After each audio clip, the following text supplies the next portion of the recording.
Salut tout le monde, alors on est avec Alexandre de chez Toyota, on va tester le CHR+, du coup en vidéo sur autoroute. Ouais. On va faire à l'aller du coup du 120 km/h. Au retour on testera à 130, voir s'il y a une grosse différence de consommation. Voilà, ouais. Et en plein milieu de la vidéo, on fera une FAQ, foire aux questions, qui englobera l'intégralité des véhicules électriques, pas que Toyota. Ouais, bien sûr. On prendra tous les véhicules. Je ne sais pas si tu peux te présenter, puis nous présenter un petit peu le CHR+. Enchanté, c'est Alexandre de Toyota FG Automobile Arras. Je suis expert produit, donc je fais tout ce qui est essai, mise en main, explication hybride rechargeable et électrique, comme ce genre de véhicule. Du coup, là, en fait, on va tester un peu le CHR+ aujourd'hui. Donc là, on a deux motorisations différentes. On a en 58 kW, petite batterie, et on l'a en 77 kW. On a 610 km d'autonomie. C'est ce véhicule-là qu'on va essayer. Donc voilà, et puis après on va faire nos mesures directement quand on aura fait Arras-Sainte-Cécile. On va faire une première étape de nos mesures de consommation, et après on va faire Sainte-Cécile-Arras pour après faire le petit bilan, combien à peu près on a consommé. Est-ce qu'on peut faire l'aller-retour déjà? Et voilà. Mais du coup, il n'y a pas de bluff, là c'est du réel. Vous le verrez dans la vidéo, mais le temps n'est pas forcément clément. Beaucoup de vent, il y a un peu de pluie sur la route, donc voilà. C'est pas les meilleures conditions, mais voilà, vous aurez une estimation globale des consommations sur autoroute. Pour les gens qui voudraient faire des longues distances avec ce véhicule, ça sera un cas réel, un cas concret. Exactement, le but c'était d'être objectif en fait, parce que les données techniques en concession c'est bien, mais on voulait vraiment montrer qu'est-ce que ça donne en réel. Voilà. Ouais, en plus, ce qui est bien, c'est que ça vient de ta part. Je trouve ça cool. On va être objectif. Ça marche. Allez, on va tester ça tout de suite. On va décoller. Alors, on est à combien? Là, on est à 88%. 88 et on a annoncé 390 km. C'est ça, exactement. Ça roule. Comme ça, on a mis le GPS et puis on va voir sur la route ce que ça va donner. Allez, c'est parti. Donc là, du coup, à l'aller, on a à peu près, qu'est-ce qu'il nous indique? Je crois que c'est 140 km. C'est ça, voilà. Alors, il va avoir vraiment 80% d'autoroute. Ouais. Et après, le reste, ça va être vraiment des petites routes à droite à gauche. Ça marche. Mais au moins, ça va permettre vraiment aux gens de bien voir l'utilisation concrète du CHR+. Parce qu'on a fait la présentation, on a montré CCR comment... niveau technique, ce qu'il représentait, mais en vrai, qu'est-ce que ça donne? Voilà. Il faut le noter que les conditions sont pas très bonnes. Là, on a pas mal de pluie. Température, on est à combien? Là, je pense qu'il doit faire 13-14 degrés. On n'est pas forcément dans les meilleures conditions. Il y a un peu de vent aussi. Ouais. On pourra avoir mieux dans l'été à 20 degrés, au grand soleil, sans vent. Du coup, là, on est sur la version, c'est pas la haut de gamme? Alors là, non, on est sur la design. Design, donc c'est le milieu de gamme. C'est ça. Donc du coup, en fait, vous avez soit design ou collection. Il y a deux niveaux distincts. Et donc la design, vous avez par contre deux batteries différentes. On a la 58 kW. Donc là, ça veut dire 480 km d'autonomie annoncée. Ouais. Et on a la 77. Et donc du coup, là, 610 km d'autonomie. Et parce qu'après la collection, donc là, par contre, 4 motrices. Donc là, 340 chevaux. Ouais. Donc forcément, ça va impacter un petit peu l'autonomie du véhicule. Oui, ce qui est logique. Ouais. C'est qu'il faut le rappeler aussi que le WLTP, ça reste une norme et que ça va varier en fonction du temps, de la situation, autoroute, ville ou mixte. Il ne faut pas prendre en compte en se disant j'achète un véhicule qui a 600 ou 650 et je vais faire 600, 650 dans toutes les situations. C'est ça. Il faut le rappeler parce que j'en vois encore et c'est compréhensible, ceux qui n'ont pas de grande connaissance avec l'électrique. Ils se disent j'achète un véhicule à 600 et j'ai pas 600. Le temps est vraiment... Alors on met vraiment le CHR+ dans le dur là. là on ne trompe personne. Là pour le coup...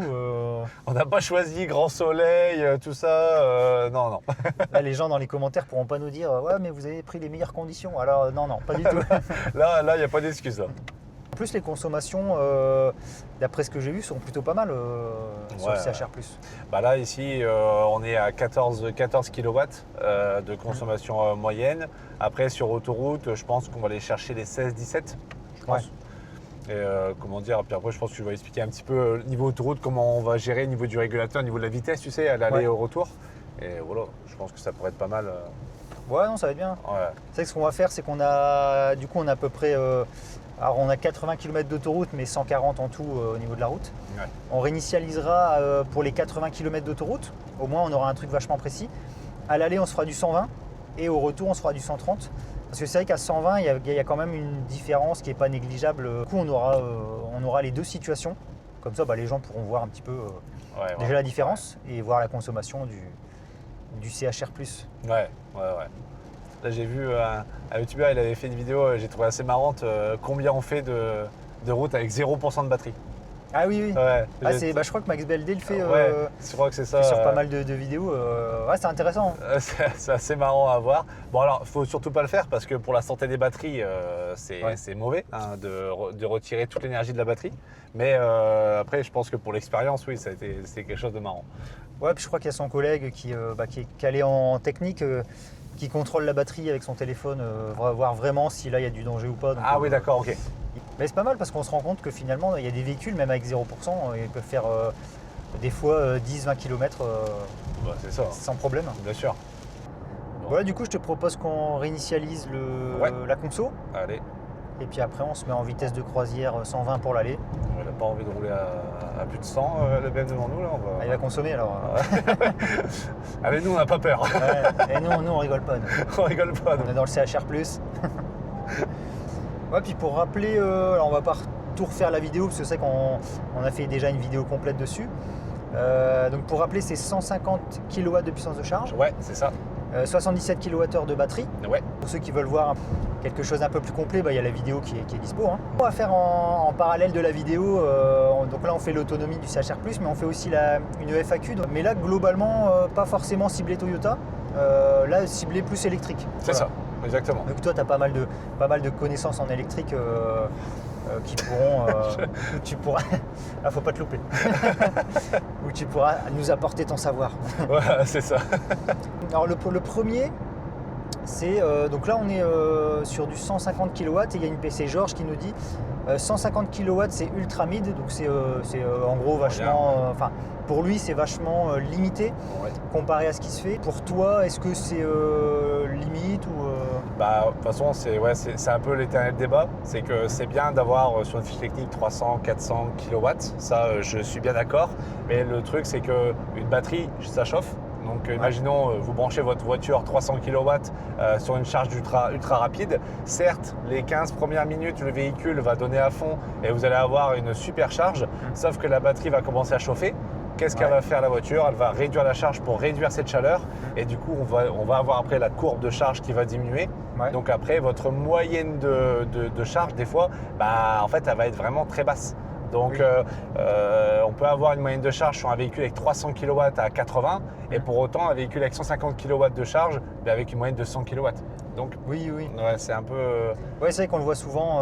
On le voit, alors il y a des voitures qui chargent à 300-400 qui ont une belle courbe, mais on voit plus souvent des voitures qui ont du 200, 250. Un petit peu, si on va prendre l'exemple Tesla, alors je ne vais pas me faire que des amis, mais qui prend 250, alors effectivement elle va monter au-dessus des 200. Mais ensuite la courbe va être vraiment va se réduire assez vite en pente tout bêtement. Oui, bien sûr, ouais. Et je le rappelle souvent, c'est que les gens, il y en a beaucoup qui disent finalement 150, 160 c'est léger, mais des fois il vaut mieux 150 ou 160 avec une belle courbe. Tu vas prendre les peut-être 150 de 0 à 50-60%, plutôt que d'avoir 180 en pic et de descendre finalement assez vite à 80. La moyenne sera peut-être plus haute avec la 150 avec une belle courbe plutôt que la 180 avec une mauvaise courbe. Qu'est-ce qu'on a d'autre? Alors c'est pas pour moi, je fais 800 km par semaine, c'est pas pour moi pour le moment. D'accord. Pour toi, est-ce que maintenant il fait 800 km par semaine, alors pas forcément en une fois? Ouais. Est-ce que ça pourrait, avec les voitures actuelles, est-ce que ça pourrait du coup convenir Ouais, avec une grosse batterie. Alors après, je pense que là c'est question surtout de logistique. Savoir est-ce qu'il a des bornes à proximité, au travail. Oui. Je pense que là, c'est sur tous ces sujets-là qu'il faut pencher. Après, pour moi, une 77 kW, la grosse batterie, je pense que ça peut laisser le temps de voir venir et d'avoir un rythme de charge vraiment soutenu et de pas trop élevé. Ouais. Mais après, je pense que c'est surtout savoir qu'est-ce qu'il y a aux alentours de moi. Est-ce que je peux charger la voiture pendant que je vais au travail? Ce genre de choses, je pense que ça pourrait être super utile. Si on peut charger la voiture tant qu'on est au travail, on peut faire 1000 km par semaine, pour moi, c'est absolument pas un souci. Si cette personne habite en appartement et qu'elle ne peut pas charger au boulot ou chez elle, ça peut être une contrainte. Ouais. Mais c'est vrai que s'il peut charger au boulot ou à côté du boulot ou chez lui, effectivement, les 50% des véhicules conviendront à son utilisation. D'ailleurs, tu fais bien de parler d'appartement parce que c'est un sujet qui est revenu pas mal ça pendant nos formations et pendant les discussions avec des collègues. Pendant mes lives, ça revient aussi souvent. Ouais, ça revient souvent. De plus en plus. Et sachez que, alors, il y a certaines copropriétés où vous allez plus vous battre que d'autres, mais vous avez un droit de branchement. On peut faire une demande de borne. Si vous avez une place attitrée, bien sûr. Si vous avez une place attitrée, vous avez le droit de faire la demande. Et du coup, je rebondis aussi. C'est Arthur qui nous dit « Nous, on peut faire 1000 km sans s'arrêter et redémarrer en 10 minutes. » L'éternelle question qui ne sert à pas grand-chose. Qu'est-ce que tu penses de ça Alors déjà, je vois pas l'intérêt de faire 1000 km en une fois. Oui, déjà. Qui fait 1000 km en une fois sans s'arrêter? Oui, déjà. À part les dangers publics, pour moi, personne ne fait ça. Et c'est vrai que maintenant, tu as des véhicules comme celui-ci qui a 77 kWh de batterie. Et même des fois, je pense qu'au-dessus de 60 avec une bonne charge, ça peut se faire aussi. Mais en 77, tu vas pouvoir faire plus de 300 km d'autoroute. Et recharger peut-être en 20-25 minutes, en tout cas moins de 30 minutes, c'est sûr. Oui. Ce qui fait que, on va dire, pour être large, 4 charges dans tout le long de l'année, été comme hiver, tu pourras faire tes 1000 km sans problème. Bien sûr, oui. Et il faut prendre en compte dedans, et ça, il y en a beaucoup qui ne le voient pas comme ça, c'est souvent ceux qui sont contre l'électrique. Eux, ils se disent, ouais, mais tu vas devoir mettre 1 heure de plus à recharger. Oui. Ouais, mais dans cette heure, quand tu es en thermique, tu manges. Oui. Tu fais des pauses, toilette ou café, il faut les compter dedans. Parce que tu vas recharger à ce moment-là. Bien sûr. Donc finalement, sur 1 heure, tu auras peut-être, pour être large, tu auras peut-être une différence, on va dire, de 20 minutes sur 1000 km. Ouais, c'est ça, voilà. Ce qui est négligeable pour le coup. Qu'est-ce qu'on avait d'autre? Il y a la petite BM. Ah ouais, essayez de rouler. Je pense qu'il était un peu... Il a eu mauvaise. Il a eu mauvaise et il dit je peux pas laisser passer ça. Allez, les véhicules électriques sont pas rentables. Alors, pas rentable dans quel sens? Je pense qu'il voulait dire c'est pas rentable sur le long terme. D'accord. Achat, conduite. Alors ça, c'est l'éternelle question. Pour moi, il y a une forte rentabilité en financement, en LOA. En termes de coût d'usage, la voiture ne coûte vraiment rien à rouler. En recharge, une recharge, c'est encore en moyenne entre 10 et 15 euros une recharge. De 0 à 100 en ultra-charge. Oui, en ultra-charge, t'es aux alentours de 10 euros. Ça dépend, tu peux... En fait, t'es entre 5 et 10. Ça va dépendre si tu prends pas d'abonnement, tu seras plus à 10. Oui, c'est si ça. tu prends un abonnement que tu vas rentabiliser en 2 grosses charges, tu seras aux alentours des 5 euros. Par contre, je peux suivre la réflexion. Ça peut pas être rentable au niveau de l'achat sec, un achat comptant. Parce que je parle vraiment véhicule neuf. Véhicule neuf, les décotes sont assez faramineuses. C'est comme, je compare avec un ordinateur Windows. Vous prenez un PC Windows, on vous dit c'est les meilleurs composants et puis vous revenez 1 an après, c'est plus les meilleurs du tout et puis il y a 10 fois mieux maintenant. Et je pense que les véhicules électriques, en plus on est vraiment au début à l'échelle industrielle de l'automobile, donc ça va s'améliorer d'année en année. Donc pour moi, un véhicule électrique, il faut payer à son fonctionnement, il faut prendre une LOA et là pour moi c'est un véhicule plus que rentable parce que les gens gardent leur trésorerie, gardent leur capital, utilisent leur voiture, ça ne coûte rien à rouler parce qu'en plus on voit le prix de l'essence. On dit oui en ce moment il va baisser. Et là, les situations s'améliorent et il ne baisse pas. Il baissera dans 1 an. Il baissera dans 1 an. Donc ça commence vraiment à faire cher, surtout si on a des bons rouleurs. Donc je pense que c'est des voitures qui n'usent plus de consommables. Les pneus, disques, plaquettes, vous freinez au frein moteur. Donc même les pneus, maintenant c'est des pneus spécialisés pour les voitures électriques. Même avec du poids, ça ne s'use pas facilement. Donc franchement... je suis à moitié d'accord avec toi. Ah ok, vas-y. En fait, pour moi, ça va dépendre si c'est une personne qui change souvent de véhicule. Effectivement, la location pourra être intéressante. Parce que forcément, s'il achète un véhicule, je dis une bêtise, 40, 50 000 euros, qu'il la revend au bout d'1 an, effectivement, là, il va avoir des pertes énormes tous les ans. Donc, la location sera peut-être plus adaptée pour lui. Mais je pense que la personne qui garde son véhicule 4, 5 ou 6 ans, c'est rare, mais celui qui garde 4 ans, je pense qu'il vaut mieux qu'il l'achète pour justement, après, effectivement, il va perdre, mais sur 4 ans, je pense que la perte sera beaucoup moins importante qu'une location. C'est ça. Et plus, l'avantage aussi, c'est qu'en électrique, pour les gros rouleurs, en LOA, c'est là où tu es bloqué, c'est que le kilométrage est bloqué. Et l'achat, plus tu roules en électrique, plus ça va être rentable. Oui, Parce que ça. c'est très peu cher à l'utilisation comparé à de l'essence. Oui, bien sûr. Moi, je le vois plus comme ça, tu vois. C'est ça. Mais après, c'est vrai qu'en location, par contre, ça, c'est un point, je suis d'accord. C'est que là, il faut bien étudier son kilométrage annuel. Oui. Voilà, pour être sûr que ça correspond bien à notre utilisation et de ne pas avoir de pénalités supplémentaires si on dépasse, ce genre de choses. Après, quelqu'un qui va faire, il me dit je fais 40 000 km par an et je veux garder mon véhicule sur long terme. Là, oui, il y a un intérêt, il y a un intérêt à acheter. Ouais, non, et sur les petits véhicules aussi, des fois, c'est vachement intéressant aussi la location, ça faut le dire. Oui, c'est ça aussi. Ouais. Parce que les gens savent que je suis pas trop fan de la location LOA ou LLD, mais il faut le dire que sur les petits véhicules, ça peut aussi être intéressant. Ça peut être intéressant. Ça coûte presque rien, des fois moins de 150, moins de 100 euros. Pour rouler très peu et faire les courses à l'au boulot, oui, là c'est pas mal. Prix de la voiture et des batteries une fois morte. Voilà. Alors, la voiture, on s'en fiche parce que le thermique, ça sera la même chose. Oui. Mais prix des batteries, du coup, une fois morte. Là, je crois qu'en moyenne, c'est 30% du prix de la voiture, une batterie. 30%. Hein. Après, voilà, faut pas partir directement du fait, la batterie va mourir. Ouais, c'est vrai. Après, il y a 2 points. C'est que maintenant, il y a beaucoup de garages. Alors, c'est vrai que chez le constructeur, et ça, c'est vrai, il y a très peu de constructeurs qui réparent les batteries.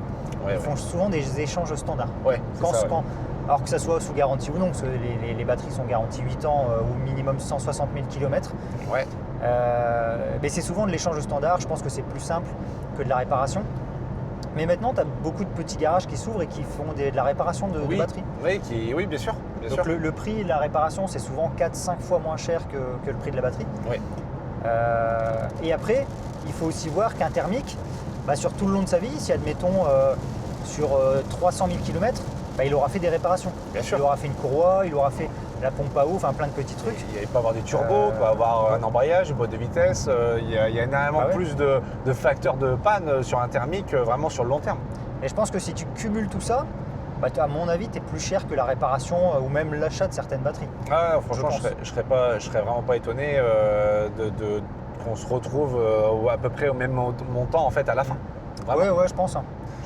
Et puis après, pour moi, je pense que tant qu'on respecte un petit peu entre guillemets la vie de la batterie, c'est-à-dire de ne pas rouler à 0%, de la recharger régulièrement, il n'y a aucun facteur normalement qui ferait faire en sorte que la voiture que la batterie tombe en panne.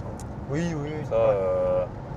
Ça, c'est que les garanties, c'est 8 ans, 160 000. Enfin non, chez vous, c'est beaucoup plus. C'est 10 ans, là ici, c'est 10 ans ou 1 million de kilomètres. Ouais, 10 ans, 1 million. Est-ce que vous faites aussi les 30% de dégradation ? Alors non. D'accord. Non, alors nous, ce qu'on fait, c'est à chaque entretien, on va faire un bilan de santé de la batterie. C'est-à-dire qu'on va regarder son niveau de charge et en fait, si ça descend en dessous d'un certain seuil par rapport au cycle de charge, au nombre de charges fait, du coup, la garantie peut s'appliquer. D'accord, ok, ça va. Je reviens parce que là, il pleuvait, du coup, on a fait un petit cut, comme ils disent les professionnels. Du coup, tu me disais donc 10 ans, 1 million de kilomètres. Ouais. Et en gros, pour les gros rouleurs, c'est vachement intéressant. Oui. Là, c'est incroyable. Pour grimper déjà à 500 000 km, il faut déjà bien rouler déjà. Parce qu'admettons, si je fais 500 000 km et que la voiture a 6 ans, la batterie est encore sous garantie. Ouais, c'est ça. Donc, si on fait un entretien, la batterie ne répond plus aux attentes, elle est plus bonne, changement. Ah ouais, change l'intégralité. Ceux qui roulent beaucoup, effectivement, c'est plus qu'intéressant. Ouais. Et puis c'est pièces et main d'œuvre. D'accord, tout est compris. Tout est compris, D'accord, donc ça c'est un point à noter qui est vachement intéressant. Voilà. Du coup, on a Rizox qui nous dit pourquoi Toyota ne propose pas de batterie 800 volts ? Alors, pourquoi elle ne propose pas de batterie 800 volts ? Alors c'est bien dommage. Alors déjà, pour une question de coût, parce qu'une voiture avec une batterie de 800 volts et une batterie de 400 volts, ça ne vaut pas le même prix. Après, les 800 volts, c'est un peu le sujet, c'est aussi les 800 volts permettent des chargeurs embarqués plus gros, certes, mais on revient toujours sur le même sujet, la fiabilité. Est-ce qu'il n'y a pas un impact dessus ? Je pense que peut-être Toyota a pesé le pour et le contre, veut rester quand même compétitif au niveau tarif et au niveau utilisation, et je pense qu'ils ont fait le choix de rester en dessous du 800 volts. Ouais. Mais ça viendra, je pense, ça viendra. Du coup, on a Hervé, le fameux Hervé. Il est dit qu'une batterie de type NMC a une capacité de cycle de charge de 1500 à 2000 cycles. Donc ma question est, c'est quoi un cycle de charge Je souhaite une réponse concrète et pas évasive. Merci. Alors Hervé, il est chafouin. Et tu nous mets la pression là, Hervé là. Hervé là, on peut pas déconner. Ah, faut pas déconner avec Hervé là. Ouais, Est-ce que tu veux répondre ou je réponds? Vas-y, je te laisse. Du coup, donc, je te laisse répondre. pour les gens qui nous écoutent, un cycle de charge, donc les 1500 à 2000, c'est le nombre de cycles de charge avant que la batterie commence à perdre un petit peu en capacité de charge par rapport à sa santé à 100%. Donc imaginons si vous chargez votre voiture de 0 à 50%, vous utilisez la moitié d'un cycle de charge. Si vous faites 50, 100%, vous faites la moitié d'un cycle de charge. Et du coup, en fait, c'est vraiment un cycle de charge, c'est vraiment du 0 à du 100%. Et il faut 1500 à 2000 cycles pour que la batterie commence à perdre un petit peu. Alors attention, cette perte, elle est contrôlée parce que forcément, comme une batterie de téléphone, je faisais la comparaison tout à l'heure, forcément, on va toujours perdre un petit peu en capacité avec l'utilisation quotidienne, mais ça reste toujours une perte vraiment contrôlée et qui sera toujours au-dessus. La perte sera vraiment minime. Et le seuil ne sera pas déclenché pour la garantie, les changements de batterie. Ben voilà, ça reste une utilisation quotidienne tout à fait confortable. Du coup, on peut filmer. Là, on était à 101, parce que là, on va arriver sur du 110. Ouais, c'est ça. Juste pour montrer la conso. Du coup, on a fait à peu près combien de kilomètres en... Là, ici, on a fait, donc, on avait 140 km de base, maintenant on est à 62. Ouais. Donc là, on a fait un petit 80, 70, 80 km. Donc ouais, on a fait à peu près 80 km d'autoroute. On est à 19,1 en consommation, bon, avec un temps... Bon là, ça s'est calmé, mais un temps pourri, vent, donc ça, faut le noter pour le coup. 19 à 120... Là, 19 à 120, c'est vachement intéressant. Je ouais, là, franchement, c'est acceptable. C'est pour un véhicule, on n'est pas sur une berline, on est sur un SUV, je pense. Oui, c'est ça. Catégorie SUV. Bien sûr. Je pense que on verra 130, mais je pense qu'on est sur des très bonnes consommations comparées à beaucoup d'autres. Oui, là, on se rapproche fortement, à mon avis, d'une Tesla. Oui, je pense aussi. On aura les pro Tesla qui diront mais nous sur autoroute on est à 14, à 130. Ça sera toujours des combats, des débats, mais... On avait Thomas qui nous dit on perd énormément d'autonomie en hiver sur une voiture électrique. Je te laisse la réponse. Du coup Thomas, alors en fait il y a un premier point où ça va dépendre déjà des batteries. LFP c'est plus sensible au froid qu'une NMC, ça c'est le premier point. Et je pense qu'il y a d'autres points qui vont jouer, notamment la pompe à chaleur, qui je trouve est important pour l'hiver. Ouais. Après le véhicule en lui-même, les consommations ou autres. Mais c'est vrai que tu as quand même une perte. Je pense que si on se base sur le WLTP, en réel il faut retirer, alors c'est pas un truc scientifique, mais c'est pour que les gens aient un point de comparaison. Je pense par rapport au WLTP, l'été il faut retirer 15%. Oui. À peu près. Ouais. Et je pense que l'hiver, il faut retirer 25% du WLTP. C'est ça, exactement. C'est ça. Ouais. Mais c'est que Thomas a totalement raison, il y a quand même une perte l'hiver. Et c'est pour ça que, moi je le dis aussi en live souvent, une voiture qui est polyvalente l'été peut ne pas être polyvalente l'hiver parce que potentiellement elle n'a pas de pompe à chaleur ou sans pompe à chaleur avec des batteries LFP, sans une bonne isolation entre guillemets, et tu peux consommer vraiment beaucoup plus comparé à l'été. Bien sûr, ça tu peux vraiment avoir des pertes. Et c'est pour ça que, comme tu disais, les pompes à chaleur, maintenant ça fait énormément réduire du coup les pertes, notamment au niveau du chauffage. Et aussi, ça peut, alors pas toutes les pompes à chaleur le font, mais voilà, chez des constructeurs ça le fait, ça chauffe aussi les batteries. Oui, c'est vrai, pour le préconditionnement. Ouais. Le préconditionnement pour du coup bien accueillir la charge, pour que l'utilisation de la batterie soit bonne. Par exemple, s'il gèle, vous pouvez chauffer votre batterie à 20-25 degrés, comme ça vous avez énormément moins de pertes. Ouais. Voilà. Et du coup, on en a un dernier. On a Florian qui nous dit est-ce que le projet de charger les voitures électriques en induction directement sur autoroute est d'actualité ? Alors j'ai vu passer la question, je me suis permis de me renseigner. Ouais. J'ai vu du coup le groupe Vinci, qui est propriétaire des autoroutes en France, a lancé en 2025 une portion de 1,5 km en charge à induction. Ok. Qui délivre, je dis pas de bêtises, si j'ai bien vu, 200 kW. D'accord, ce qui est extraordinaire et où les premiers tests sont très concluants.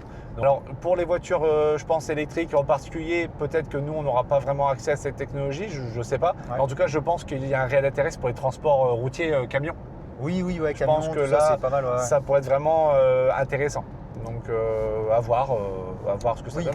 Ouais, parce que c'est vrai que dans une charge à induction, tu as quand même beaucoup plus de pertes que dans un par câble. Ouais, voilà. Moi, je pense que ça serait plus un maintien de charge peut-être, plutôt qu'un chargeur en soi. Bon, voilà, on a fini les questions. Il y en avait pas mal. Hein. Ouais, quand même pas mal. Hein. Il y a un peu de tout. Il y a un peu de tout. Des gens virulents comme Hervé et des gens un petit peu avec des questionnements plus classiques. C'est ça. On vient d'arriver du coup à Sainte-Cécile avec un magnifique temps. Voilà, on a ramené le soleil. Ça, c'est incroyable. Du coup, on fait le point. Alors, on a eu pas mal de 120. Ouais. 110, 90, voilà. un petit peu, mais beaucoup voilà, de on a quand même roulé pas mal, comme tu dis, sur la voie rapide. Ouais. Et nous sommes actuellement à 16,8 kWh. Voilà. Ce qui est pas mal parce que, comme vous l'avez vu, on a eu un temps pourri. Ouais, pluie, bien sûr. Un petit peu de vent de face. Ouais. Température, on doit être quoi, 10-15. Ouais, voilà. Plus, grand maximum, on est à 12. Voilà. 12 donc voilà, c'est pas l'idéal, c'est pas catastrophique, mais c'est pas l'idéal non plus. Donc 16,8, je sais pas ce que tu en penses, mais je trouve que c'est plutôt pas mal. Franchement, voilà. Là, en fait, on voit que les kilomètres annoncés sont vraiment des kilomètres réels. Oui, parce qu'on est là, on est arrivé à 54%, quoi. Je veux dire, on est encore à plus de la moitié de la batterie. On peut encore refaire tout notre trajet vraiment tranquillement sans se poser de questions. Donc c'est super confortable, franchement.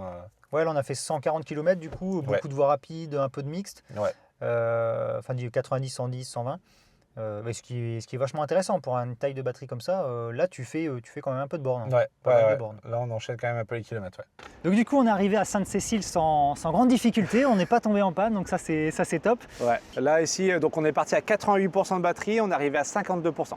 D'accord, ok. Ouais, on est arrivé à 52, on a toujours été en dessous des moins des 20 kWh. Oui, donc ce qui est pour le coup vachement raisonnable parce que souvent, en règle générale, sur un gabarit comme ça, on est plus proche des 22-23 que... C'est ça, sur les SUV, ça va être un peu plus élevé. Ouais. Il est rare de descendre en dessous des 20. Donc en fait, on pourra même des fois faire mieux quand on n'aura pas de vent, du 20 degrés extérieur ou plus. On pourra faire mieux, mais là, ça donne vraiment une bonne estimation, je trouve. Puis là, c'est confortable parce que c'est vrai que quand on est arrivé, voir déjà encore la batterie à plus de la moitié de sa charge, alors qu'on a fait une grosse partie d'autoroute et de voie rapide, on se dit en fait, je suis vraiment large et je peux vraiment voir venir un faible pourcentage de batterie lors de mon trajet, quoi. Et on peut faire du coup l'aller-retour sans se dire il faut que je recharge. Ouais, c'est ça, exactement. Ça peut être intéressant, en tout cas dans notre situation. Dans notre situation, ça peut vraiment, ça retire vraiment un stress, surtout pour les véhicules électriques. Et du coup, voilà. On va faire le chemin inverse à l'identique. Là, cette fois-ci en faisant du 130. Ouais. Au moins, on verra en même temps pour les gens, on verra s'il y a une réelle différence entre 120 et 130. Bien sûr, au niveau de la consommation. Voilà. Ouais. Et puis qu'à faire la route. Allez, on est parti. Et c'est parti. Donc là, du coup, on est à 54%, 255 km d'autonomie. Et on est en conso, là 16,7, mais ça va logiquement augmenter vu qu'on va rouler un peu plus vite. Ouais. Donc voilà, on va voir le retour assez impressionné, ça serait un grand mot, mais assez étonné des consos qui sont pas très élevés finalement à 120 pour un temps. Bon là, les gens vont dire il y a un énorme soleil. Oui, c'est vrai, mais quand ils verront le début, ils vont voir que... le début, c'était pas gagné, effectivement. Du coup, très beau coin, c'est qu'il faut le noter parce qu'on fait la vidéo du véhicule, mais malheureusement, ça aurait été sympa de faire des plans, mais le temps nous manque. Oui, c'est ça. Mais du coup, on est à Sainte-Cécile dans le nord et franchement, très sympa. Si vous voulez voir un peu de pays. Ouais, non, franchement, c'est à proximité du Touquet. On est entre Boulogne et Touquet en fait. Ouais. Et c'est une super station. Pas mal de coins de restauration. Une très belle plage. La plage est superbe. Voilà. Donc vraiment aller jeter un œil. Vous serez agréablement surpris. Bon, du coup, on arrive sur l'autoroute. Ouais. Ce que je te propose, c'est comme tu disais, de se mettre à 130. On réinitialise la consommation. Oui, ok. Et puis on voit un petit peu ce que ça donne. Le temps est un petit peu mieux. Oui. Même si on a toujours le vent, mais la pluie joue pas beaucoup finalement. Bon bah voilà, on a fait du coup les 80 km retour à 130. Ouais. et on était à 19,5. Donc finalement, on n'a que 0,4 kWh de plus. Oui. Alors les conditions sont légèrement mieux, mais on est quand même plus ou moins à l'identique. Donc finalement, alors en tout cas dans ce véhicule, on n'a pas grande différence. Non, ouais. Et je pense que pour un SUV comme ça, consommer moins de 20 kWh, en étant aux alentours des 10 degrés, avec un peu de vent de face et un peu de pluie, et bah, c'est pas du tout déconnant. Hein. Non, non, franchement, ouais, comme tu disais, pour un véhicule de ce gabarit-là, avec la puissance qu'il a, Ouais. franchement, c'est vraiment nickel. On a calculé à peu près, alors c'est pas un truc, c'est pas très précis, mais on est entre 350 et 400 km d'autoroute. Ouais, ouais. Avec la batterie de pure autoroute, ouais. Ouais. Ouais. Avec la batterie de 77. Ouais, c'est ça, exactement. Ouais. Donc, ce qui est vachement bien. Ah oui, oui. Ce qui est vachement bien. Là, vous avez le temps de faire vos gros trajets. Après, du coup, forcément, pour recharger, après vos 400 km, pour recharger en faisant un plein, enfin en faisant du 20-80, vous êtes à 29 minutes de recharge. Donc non, bah test, je sais pas pour toi. Bon, attends, tu vas pas dire que c'est pas validé vu que voilà, tu travailles chez Toyota. Il y a conflit d'intérêt. Bah, en tout cas, de ma part, qui ai déjà essayé quelques voitures sur longue distance, bah, c'est validé. Et je pense que les gens le diront peut-être en commentaire, et je les incite à le faire, que ce soit positif ou négatif, de nous dire si ouais, effectivement, au niveau des consos par rapport à ce qu'eux possèdent, si c'est vachement intéressant, mais pour moi, c'est top. C'est top. Et ben, c'est validé par Bolton. Voilà. Jusqu'au prochain test. Voilà. Ouais, ça sera sûrement le BZ4X Touring du coup. Ouais, bah ouais, si tu veux, on refera la même chose, hein. en BZ4X Touring. Ouais. Bah ouais. De retour de ce périple aller-retour à peu près 260 km, il n'y a pas grande différence finalement 120-130 ? Oh, je pensais, mais je pense que le couple, la puissance fait en sorte qu'il n'y a pas une énorme différence entre les deux. Je pense que 110-130, on aurait vu peut-être une différence un peu plus notable. Ouais, plus notable, ouais. Parce que là, on était vraiment à 0,04 de différence, ce qui est négligeable. Ouais, voilà, c'est ça. On va pas se mentir, ça va pas jouer grand-chose sur un long trajet. Exactement. Mais du coup, on peut rappeler que déjà, au niveau consommation, c'est vachement faible. Ça, c'est vachement intéressant, c'est un point fort, un point positif. Bien sûr, ouais. Bah, c'est ça, ouais. Comme je disais sur la route, je préférais que ça soit ton avis, au moins d'être objectif, parce que forcément, là, moi, je suis du point de vue du constructeur, mais voilà, toi, tu as l'avis vraiment clientèle, en plus avec différents essais, différents véhicules électriques, donc au moins d'avoir eu ton regard là-dessus, on est vachement content. Ouais, puis vis-à-vis des gens, ça fait moins discours vendeur. Voilà, je pense que les gens ont cette idée-là des vendeurs, ce qui est un peu logique entre guillemets. Oui, donc bien là, sûr, au moins, on voit vraiment c'est du réel. On fait ce test avec Toyota Arras, donc merci à vous de pouvoir faire ce test-là. Et c'est toi qui me l'as proposé, donc c'est encore mieux. Voilà. Merci. Le groupe FG Automobile qui t'a invité. Oui, c'est vrai. Et rappelez aussi, c'est vrai qu'on le dit pas assez, mais que chez vous, Toyota et d'autres marques, mais là on est chez Toyota, donc chez vous, les remises sont annoncées directement en concession. C'est ça, exactement. Les remises dépendent, il y a quand même pas mal de campagnes commerciales. En tant que particulier, on ne sait pas trop s'y retrouver. Il ne faut surtout pas hésiter à passer. Un véhicule que peut-être vous allez voir le coût global, peut-être ça peut faire un peu peur en disant c'est pas tellement mon budget. Il ne faut quand même pas hésiter à passer, voir les remises qu'on peut avoir sur les véhicules. Surtout que sur le CHR+, on a des campagnes vraiment intéressantes. Donc voilà, faut pas hésiter à passer. Grand merci, j'espère à une prochaine fois. Bah oui, bien sûr. Et puis à la prochaine. À la prochaine.